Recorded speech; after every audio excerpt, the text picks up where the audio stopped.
In talking with Indigenous peoples again, some of the people will say, you know, the DNA is there. We are related. We are related to the Sasquatch. And, you know, for them, this is really, it's family.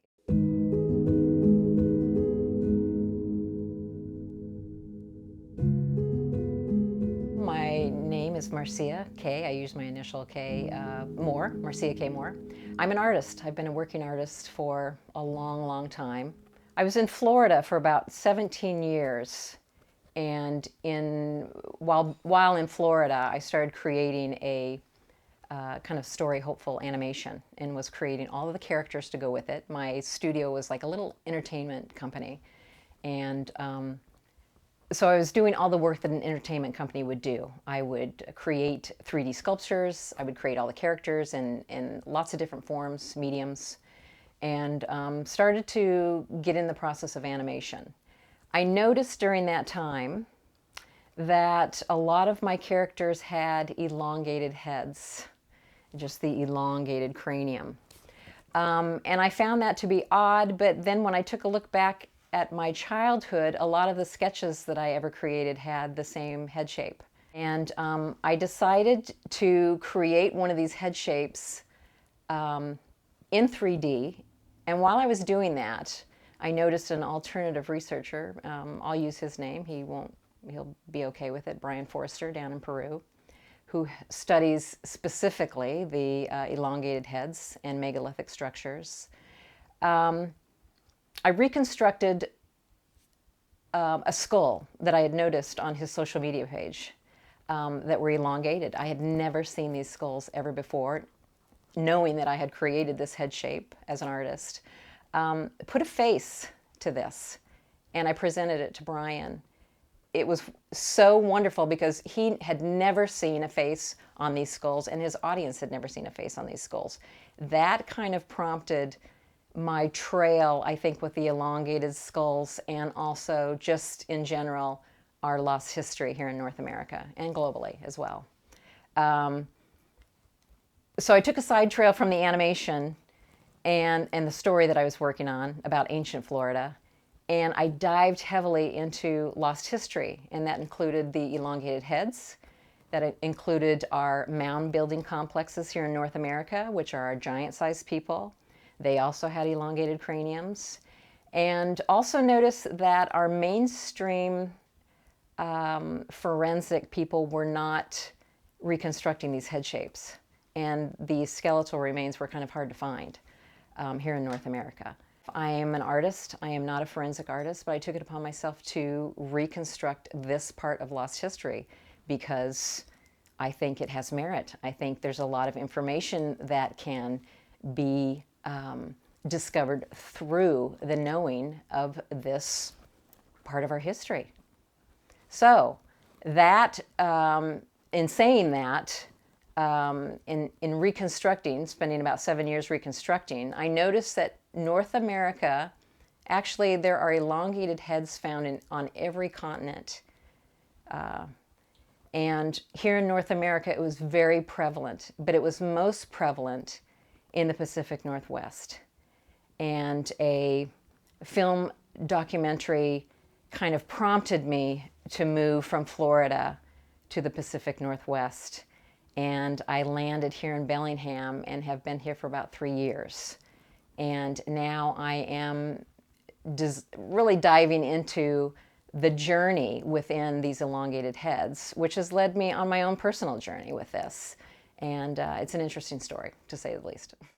I wanted to start for myself with those that were emulating this head shape.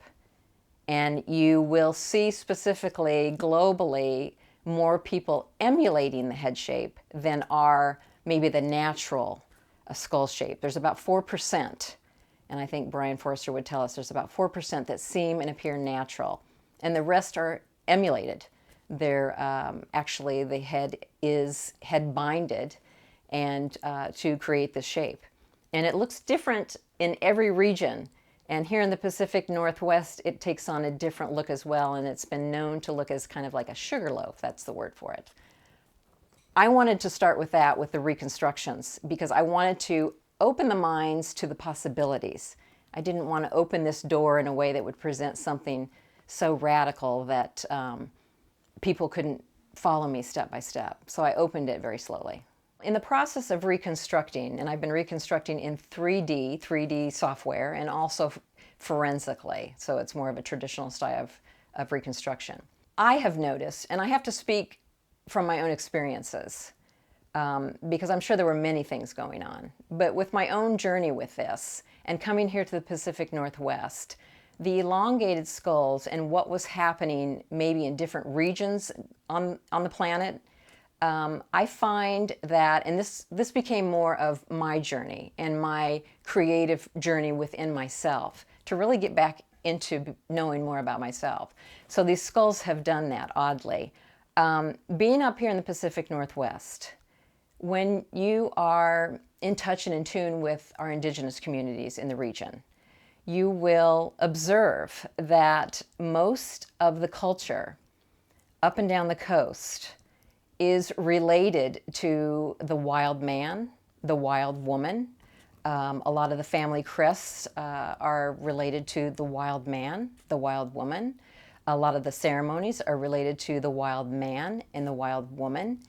The mask, artistically, the regalia is related to the wild man and the wild woman. And for me, and being here in the Pacific Northwest, it just made sense for me to follow this elongated skull head shape and how that interacted or played out with the journey of where I am right now.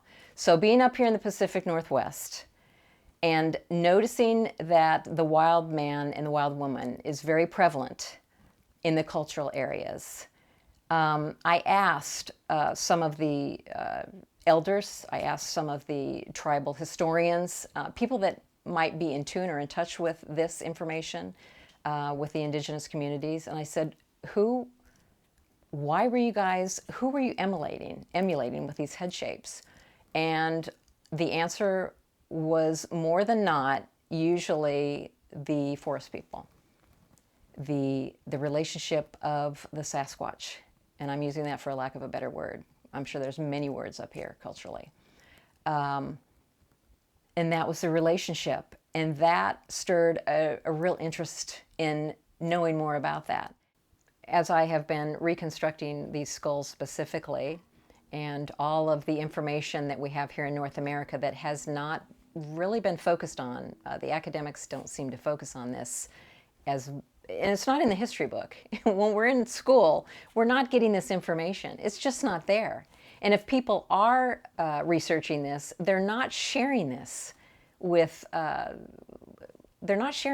rest of the people.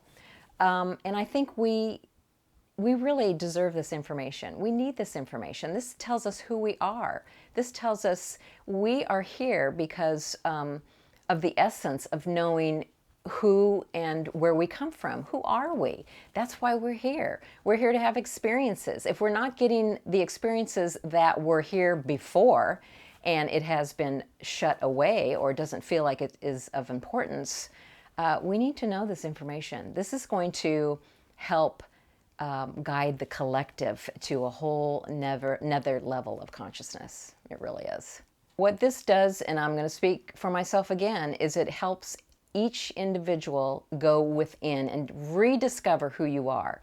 Remember who you are. We come in kind of knowing this information, and then we go through this conditioning with society, and we play this kind of game, for a lack of a better word, and we lose the trail of really who we are. We have a little bit of amnesia. So as we open the door to who we are again, and we get ourselves, and nature is the perfect place to be, get out into nature, find yourself again, get in tune with the heart and expand the heart, and there is information that will be given back to you. If you ask the questions, you will get the answers. The Sasquatch, and I think this probably happens for a lot of people, if you grew up in the woods, you've had a relationship with this in the woods. Maybe you didn't know or understand it. Subconsciously, it just didn't quite make sense. Everyone went through the woods and had those moments where they were like, I feel like somebody's watching me. I feel what is that energy that's happening around me? We might not have known what it was, but we had the feeling. We were in touch with the feeling, the emotion of it. And that's where it started. So it started for me at a very young age. Now it went away when I got a little bit more conditioned and became more a part of society and worked maybe indoors or worked away from being in the natural as much as I would have liked to have been. But revisiting the Pacific, specifically up here in the Pacific Northwest, and revisiting this unique rainforest area and wanting to participate and go out into the woods, it has really aligned me with me again. It's phenomenal for finding yourself again. I'm not speaking for the Native communities. I don't want to represent them in any way. I really feel that if you want to know more about this through oral tradition or through the stories or culturally, then you need to take the step to do that and research this self and meet the people, meet the traditional people, meet the elders, meet the hereditary chiefs. They'll tell you the stories. Cultures that are based on the wild man and the wild woman, all of the aesthetics that are based on that. The story poles are influenced by the wild man and the wild woman. There's a relationship there, and it must be a really close relationship. And in talking with Indigenous peoples, again, some of the people will say, you know, the DNA is there. We are related. We are related to the Sasquatch. And, you know, for them, this is really, it's family. It's a neighbor. It's that connection. It's not different for them. There's always going to be those that are want to go in the woods and slay the serpent. There's always going to be those people. This is a planet of duality. We have negative and positive. But on the positive side, for Indigenous people, so much has been slain. So why would they want to talk about this in a way that it could get shut down or slain? I totally understand that and respect that. But in talking about it, I think that the collective that is really waking up will learn so much through the stories and the oral history and the connection with this. And this will help them understand who they are. Indigenous peoples have a foundation. They have a story. They have memory that's connected. And as we grew up in North America, we don't necessarily have that. We, as people that don't have a cultural connection, we have been guided through society, so we don't have that connection. And I think that if we can really bridge the gap with peoples, we could learn a lot about this topic, a lot. If you were to go within a Indigenous community, or if you just are here up in the Pacific Northwest, a perfect example would be Vancouver. The story poles, all of the information, all the stories that are told. Within the Indigenous communities, the first place to start would be oral tradition. Communities that don't write down information have phenomenal stories. And these stories will link back to the ancient times and the memories of what is related and expressed on the story poles, the masks, the family crests. Everything that you'll see as you go within a Native community will express here in the Pacific Northwest a strong relationship to our wild men and wild women. Coming up here into the Pacific Northwest and getting in alignment and more clarity with myself, it has been a phenomenal relationship with the rainforests and hiking within and opening the door to the heart. And that is really, that is the essence of being human, is to expand the heart space. That is a whole nother brain. People need to observe that. That's why we have this heart. As you open up the heart, you are expanding, and energy-wise, you are feeling different frequencies around you. And when you go to the woods and walk in the woods, you start to get in alignment with this energy. And this energy will present itself in different 3D forms at first. Sometimes you will get stick glyphs, some that are very small, some that are very tall. There's little sprizzies that will just be floating on the trail as you're walking by. You will ask a question and you will receive an answer. One perfect example of that is I had this little epiphany. I'm kind of known for taking a sketchbook out into the woods, and I like to journal and I like to sketch every day. And I was asking, while I was hiking, I said, you know, why is it that we get one footprint and that's it? Sometimes you'll just see one footprint of a large nature, of a large something. And I had this epiphany where it wasn't really that they were stepping into 3D and presenting a foot. It was more that I was resonating and actually expanding my own frequency and stepping into a different density, a different dimension. And that presents itself in a different dimension. And so that epiphany, immediately I was like, if I could just write this down, I'm gonna forget this thought. If I could just write this down. And within 100 feet, there was a stick on the trail, a pretty good sized stick on the trail that had a little red sketchbook hanging off of it. And, you know, at first I was like, okay, my physical 3D heaviness kind of just said, no, you know, somebody lost that, somebody found it, somebody put it up on the stick.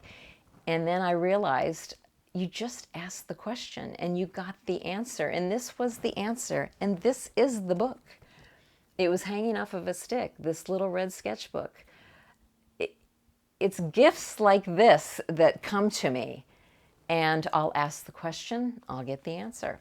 Another example, I was out in the woods, and with the elongated heads, a lot of the information that has come to me by reconstructing the elongated heads has been the relationship of expanding one's consciousness.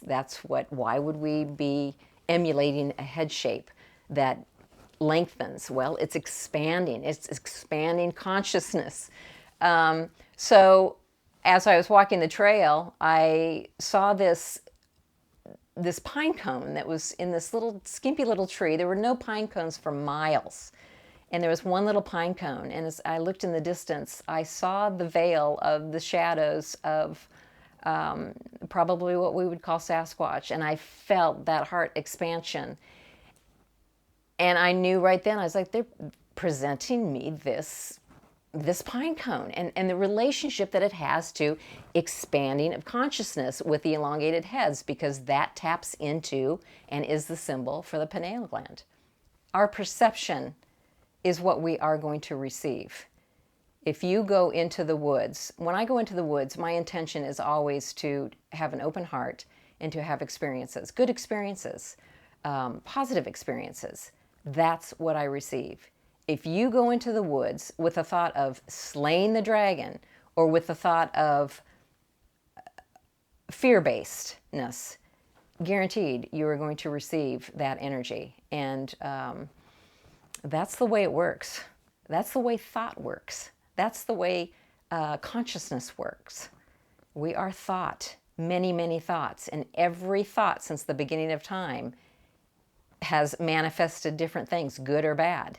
So you're either going to get the good manifestation or you're going to get the not so great manifestation through the energy of thought, through consciousness. That's how it works. And that thought either manifests, it manifests to the point where it's a global thought.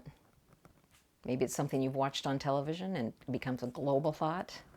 But when you go out to the woods and you ask a question that might be your own thought, you will get a thought that has already probably asked the same question, and then that will manifest itself, and that will create a larger audience, and that will also tap into the unseen that has maybe had that same thought or asked that same question.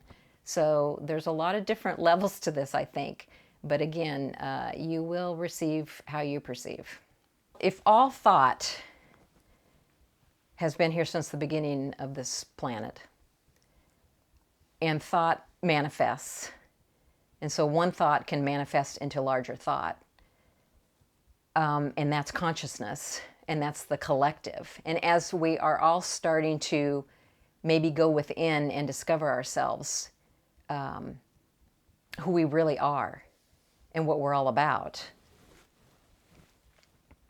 I think that in discovering these other densities or these other realms or this other energy or this other frequency, this is going to help us understand the basic knowing of why we are here on the planet. Who are we? Where did we come from? And why are we here? This is only going to help. It's going to help the process. It's going to give us that understanding of this amnesia that we've had as a human species. It's going to allow us to really get in tune and in touch with the planet that we live on. We're so far out of balance with that. And if anything that the elongated heads in reconstructing these has given me information, it's bring back the balance. Bring back the balance of your own inner being, your spirit connection, and what is in front of us, which is now technology more than ever. But that technology is just old technology. That's just old information coming forward. Bring back that balance. And in connecting and knowing more about the Sasquatch and the forest people in a positive way, we're going to understand more about who we are. We're here to have human experiences. That's why we're here on the planet. We don't need to go out into the universe when we need to really understand why we're here and how do we work with this planet. We're out of balance. I think that there were many, many different, I guess for lack of a better word, species that came before us that are related to the human species or hybrids of the human species. They were here before us. They have much more memory and much more, what do I want to say? I guess memory. They hold memory. And this is memory that we, our birthright, at birthright, we deserve to have this information. This is something that we deserve to have as humans. We came in knowing this information. And we slowly developed this veil or this amnesia, and we as a human race can't seem to get on the same page with one another. So until we do that individually and then collectively through the heart space, through love, and through tapping into the energies that are around us and surround us, and really understand the memory of who we are and where we come from, oh man, it's going to be exciting. It's a phenomenal time to be a human on this planet. It really is. Initially, with reconstructing the elongated skulls, and this was about 7-8 years ago, I had outside sources come in and they would kind of with warnings saying, don't do this, don't put a face to this, and do not reconstruct these elongated skulls. Now, I had enough interest in this, and it's just kind of who I am anyway. I really felt like this was information that needed to be, even for myself, it needed to be observed. We needed a face to this history. I'm presenting this in a very keep your mind open to the possibilities way. I'm not taking this out into the universe, so to speak. But at the same time, I had warnings. Don't do this. You're going to get sick. Don't do this. You will have outside forces that might come in and shut you down on some level or might change your life on some level.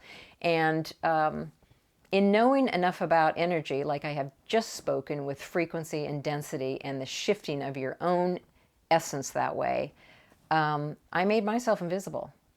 And I've always told people I'm one of the most invisible, visible people you'll ever meet. So one of the experiences that I've had up here in the Pacific Northwest and the relationship with friends that I have, Indigenous friends, this is commonplace to talk about Sasquatch. This is just like information that is just like part of the family. It's a neighbor. And I have had friends actually I had a friend actually contact me and wanted me to meet a Sasquatch family, and that happened right before the pandemic. The next day, everything just shut down, so I didn't have that opportunity. But in talking to this gentleman, this is a part of his world. It's a part of his day-to-day world. He has a special bond or relationship with a family of Sasquatch, and they come to his backyard. And I'm not going to speak for him, but imagine that. Imagine that connection. Imagine the simplicity of having that as a part of knowing who you are. That's pretty magical, and we need more of that.